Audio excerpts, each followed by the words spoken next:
Dear students, आज हम जो हाइब्रिडेशन जो चैप्टर स्टार्ट किया था, आपने देखा था, उसके काफ़ी सारे व्यूज़ आए हैं। तो उसमें मैं आज जो आपको बताने वाला हूँ वो बहुत इंपॉर्टेंट चीज़ है कि हाइब्रिडेशन को कैसे किसी मॉलिक्यूल में फाइंड आउट करें within some second, like to 5 to 10 second में आप कैसे निकालें। तो उसके लिए दो फॉर्मूले आपको यहाँ पे दिए गए हैं। इन दोनों फॉर्मूलों को मैंने दोनों तरह से बाइलैंग्वेज बताया है, इंग्लिश और हिंदी दोनों में लिख रहा हूँ, जो हिंदी के स्टूडेंट है वो भी सीख सके। और ये जो क्वेश्चंस आते हैं हाइब्रिडेशन के, वो जो भी कंपटीशन एग्ज़ाम आपके सामने आता है, चाहे आरपीएससी के एग्ज़ाम हो जिसमें फर्स्ट ग्रेड कॉलेज लेक्चरर होता है, या फिर आपका सेकंड ग्रेड हो, या फिर आपके दूसरे जो एग्ज़ामिनेशन होते हैं जैसे आईआईटी जी जो होता है, नीट मेडिकल के लिए जो होता है, या फिर और भी कोई कम्पिटिटिव एग्ज़ाम हो जो आप देते हैं और इसमें केमिस्ट्री एज ए सब्जेक्ट उसमें होता है। तो केमिस्ट्री अगर सब्जेक्ट होता है तो ये जो टॉपिक्स होते हैं वो बहुत बेसिक है और इससे क्वेश्चन ज़रूर आते हैं। तो हम एक एक करके देखते हैं यहाँ पे। तो पहले हमने हाइब्रिडेशन के टाइप्स देख लिए थे, sp से लगा के sp3d3 तक हाइब्रिडेशन हमारा होता है। और उसमें हमने बताया था कि किस तरह से कोई लोन पेयर अगर है उसमें प्रेजेंट तो ज्योमेट्री किस तरह से डिस्टॉर्टेड होगी या ज्योमेट्री क्या हो सकती है, ये हम अच्छी तरह से देख चुके हैं। अब हम यहाँ पे देखेंगे कि how to find out hybridization state. तो ये फॉर्मूला तो मैंने पहले भी उसमें लिखा था, उसमें थोड़ा सा डिस्क्राइब किया था, लेकिन इसमें जो हाइब्रिडेशन स्टेट जो अब निकालते हैं हम, इसके दो फॉर्मूले हैं। फर्स्ट फॉर्मूला है जिसमें आप लोन पेयर कैलकुलेट करते हैं, जिसको हम एकाकी इलेक्ट्रॉन युग्म कहते हैं, और उससे हम हाइब्रिडेशन की जो ज्योमेट्री होती है उसके बारे में एक आइडिया हम लगाते हैं। यहाँ पे दूसरा फॉर्मूला है जो एक यूनिवर्सल फॉर्मूला है, और इस फॉर्मूले को लगाने के बाद आप किसी भी मॉलिक्यूल में, अगर मॉलिक्यूल आपका आयनिक होता है, पॉजिटिव चार्ज हो, नेगेटिव चार्ज हो, या एक कॉम्प्लेक्स मॉलिक्यूल होता है, उसमें भी आप इस तरह से निकाल सकते हैं, तो हाइब्रिडेशन निकाल सकते हैं। लेकिन पहले वाले फॉर्मूले का क्या उपयोग है? इस फॉर्मूले का उपयोग ये है कि आप इलेक्ट्रॉन युग्म का फाइंड आउट कर सकेंगे, और इलेक्ट्रॉन युग्म फाइंड आउट करने के बाद आपको ये पता चल जाएगा कि इसकी ज्योमेट्री उस हाइब्रिडेशन में क्या होगी। तो देखते हैं हम एक एक करके। यहाँ हम देख रहे हैं hybridization state is equal to bond pair plus lone pair, जिसको हम हिंदी में कहते हैं संकरण अवस्था, संकरण की अवस्था होती है, और बंध युग्म प्लस एकाकी इलेक्ट्रॉन युग्म। ये एक फॉर्मूला है जिसको हम शॉर्ट फॉर्म में अगर कहें तो ये बहुत सिंपल सा है। It is hybridization state equal to bond pair plus lone pair. तो आपको पहले भी बताया था लोन पेयर कैसे निकालते हैं, how to find out lone pair. Lone pair निकालने के लिए valency minus bond pair divide by 2, या वैलेंसी निकाल सकते हो या ग्रुप नंबर निकाल सकते हो। तो आपको जैसे मैं यहाँ पे कुछ एग्जांपल आपके दिए हैं, जैसे PCl3 में आपको हाइब्रिडेशन निकालना है।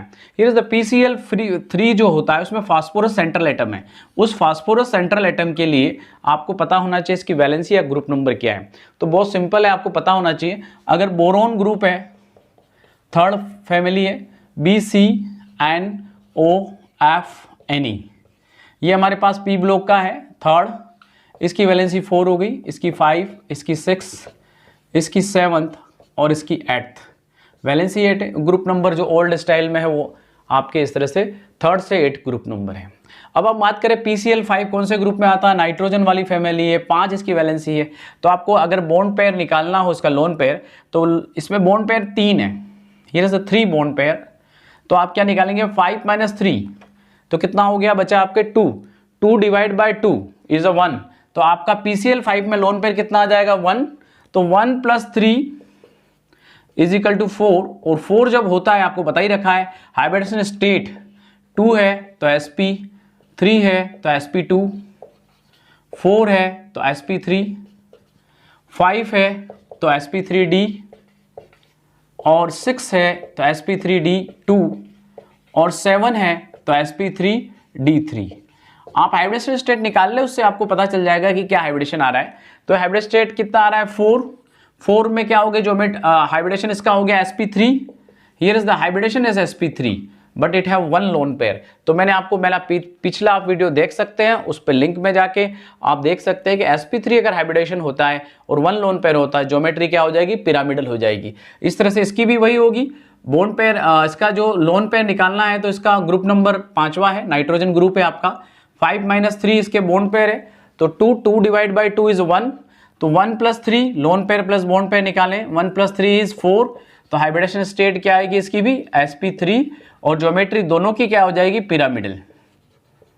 इट इज पिरामिडल ज्योमेट्री, जिसको पिरामिडी आकृति कहते हैं, तो ये आपको आसानी से आप निकाल सकते हो पहले वाले फॉर्मूले से।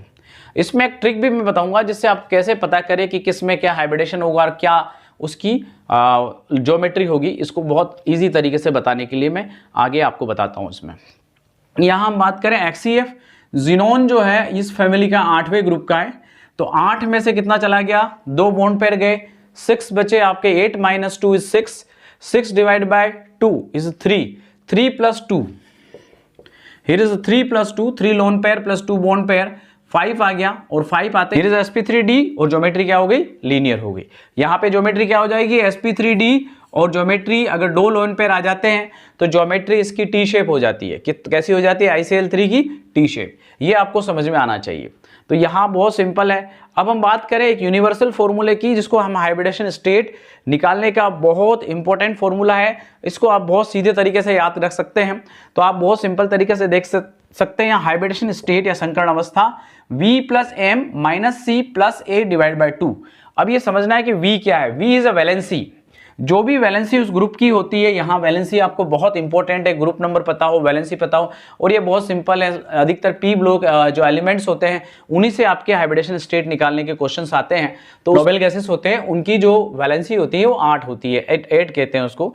तो V + M, V is a valency, M is a monovalent atom, और मोनोवैलेंट एटम जिनकी वैलेंसी 1 हो, जो 1 वैलेंसी बनाते हो, प्रेफर करते हो। तो फर्स्ट ग्रुप के एलिमेंट होते हैं सोडियम, हाइड्रोजन, पोटेशियम, और दूसरे होते हैं हेलोजन वाले FCl, Bri।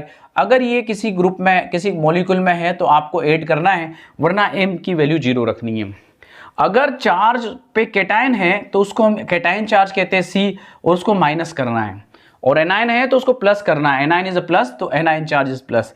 अगर इसको हम हिंदी में इस फॉर्मूले को समझने की कोशिश करें तो बहुत सिंपल है। संकर्ण अवस्था इन हाइब्रिडेशन स्टेट इक्वल टू संयोजकता, संयोजकता यानी उस कौन से ग्रुप में वो एलिमेंट है या क्या उसकी वैलेंसी है, प्लस एक संयोजी परमाणु की संख्या। एक संयोजी परमाणु की संख्या की हम बात करें, एक संयोजी परमाणु कौन कौन से हो सकते हैं, फ्लोरीन, क्रोमीन, bromine, chlorine, iodine, sodium, potassium, hydrogen.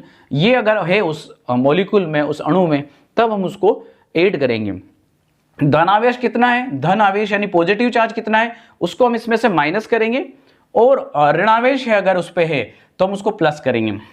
तो यहाँ पे 4 एग्जाम्पल आपके सामने दिए हैं, इसका हाइब्रिडेशन निकालना है। तो अब इस मेथड को हम निकालने में थोड़ा डिफिकल्टी लगती है क्योंकि लोन पेयर और उसमें है, लेकिन इसमें निकालने के लिए आपको ये फॉर्मूला जो है यूनिवर्सल फॉर्मूला कह सकते हो, इसको हम अप्लाई कर सकते हैं। तो सल्फर का ग्रुप नंबर होता है, सल्फर होता है ऑक्सीजन फैमिली में आता है, तो ग्रुप नंबर इसका 6 हो गया, वैलेंसी इसकी 6 हो गई। अब यहाँ पे क्या होगा, हम लिखेंगे सल्फर के लिए, यहाँ हम हाइब्रिडेशन निकाल रहे हैं, तो हाइब्रिडेशन स्टेट ऑफ सल्फर जो निकाल रहे हैं SO4 में 6 इसका वैलेंसी है, प्लस कोई मोनोवैलेंट एटम नहीं। यहाँ इंपॉर्टेंट चीज देखने की है कि मोनोवैलेंट एटम ना यहाँ पे FCl, Br यानी हेलोजन एटम नहीं है, ना सोडियम, पोटेशियम, हाइड्रोजन, कुछ नहीं है। तो आप क्या लिखेंगे, 0। ओके, फिर क्या है, कोई कैटायन नहीं है, तो यू राइट द -0। इसका कोई मतलब नहीं है, लेकिन लिखना है हमको कि आपको बता रहा हूं मैं अभी। लेकिन यहाँ पे एनायन है, तो एनायन के लिए प्लस करेंगे, और प्लस कितना है, एनायन की वैल्यू कितनी है, -2, तो इस -2 को 2 लिखेंगे, माइनस नहीं लिखना है, सिर्फ 2 लिखना है। और इस सबको जोड़ के हम क्या करेंगे, डिवाइड बाय 2 कर देंगे। This is 8 divide by 2, it is sp3। Hybridisation क्या हो जाएगा इसमें, sp3 हो जाएगा। It is very simple. यहाँ पे हम बात करें फास्फोरस कौन से ग्रुप में आता है, ये 5वें ग्रुप में आता है, नाइट्रोजन फैमिली का है। तो इसमें निकालना है तो 5, कोई आपका मोनोवैलेंट एटम कुछ भी नहीं है, यहाँ पे ऑक्सीजन डबल बॉन्डेड है, इसलिए इसको कैलकुलेट नहीं करते हैं। तो 5 + 3, 8 divide by 2 is 4, sp3 hybridisation direct आ जाएगा आपका। यहाँ पे चार्ज कितना है, -3 है, तो उसको हम प्लस कर देंगे, इसमें रख देंगे, तो आपका ये 5 + 3 8 हो जाएगा। 8 डिवाइड बाय 2 इज 4, sp3। हम यहाँ बात करें, अगर यहाँ देखें अमोनिया के ऊपर, अमोनिया में मोनोवैलेंट एटम है, इट इज वेरी इंपॉर्टेंट कि मोनोवैलेंट एटम इसमें 4 हैं। तो you put the group number 5 + 4 monovalent charge. अब किसका है, आपका पॉजिटिव चार्ज। पॉजिटिव चार्ज को हम माइनस करेंगे, कितना है, +1। तो आप क्या करेंगे, -1 + 0 डिवाइड बाय 2, 5 + 4 9 - 1 8, 8 डिवाइड बाय 2 होगा, तो ये हो जाएगा sp3, और इसकी ज्योमेट्री भी टेट्राहेड्रल आ जाएगी। अब देखिए लास्ट आपका जो क्वेश्चन I3 माइनस वाला आता है, इस I3 माइनस को हम देखें तो I3 में क्या है, एक्चुअल स्ट्रक्चर में एक आयोडीन जो है सेंट्रल एटम के रूप में है और 2 आयोडीन जो है पास में लगी हुई है। अब इसमें लीनियर ज्योमेट्री होती है, हम निकाल चुके हैं, पिछली जो हमारा वीडियो था उसमें आप लिंक में जाके देख सकते हैं, लेकिन हम यहाँ पे हाइब्रिडेशन निकालते हैं। इसका ग्रुप नंबर जो है हेलोजन फैमिली है, अगर ये हेलोजन फैमिली है तो ग्रुप नंबर या वैलेंसी 7 हो गई, तो you put the value 7 plus इसमें एक आयोडीन सेंट्रल एटम है तो 2 आयोडीन आपके मोनोवैलेंट की तरह बिहेव करेंगे। वी हैव m वैल्यू, तो m कितनी हो गई 2, चार्ज कितना है -1 है तो +0 कर सकते, -0 + 1 क्योंकि चार्ज आपका -1 है। तो you put the value, this is the values 10 divide by 2, यहां पे आया 5 के लिए वैल्यू आएगी sp3d, 4 और 1 5, तो sp3d हाइब्रिडेशन आ जाएगा, लीनियर ज्योमेट्री आ जाएगी। इस तरह से आप किसी भी मॉलिक्यूल में इस फॉर्मूले से हाइब्रिडेशन निकाल सकते हैं।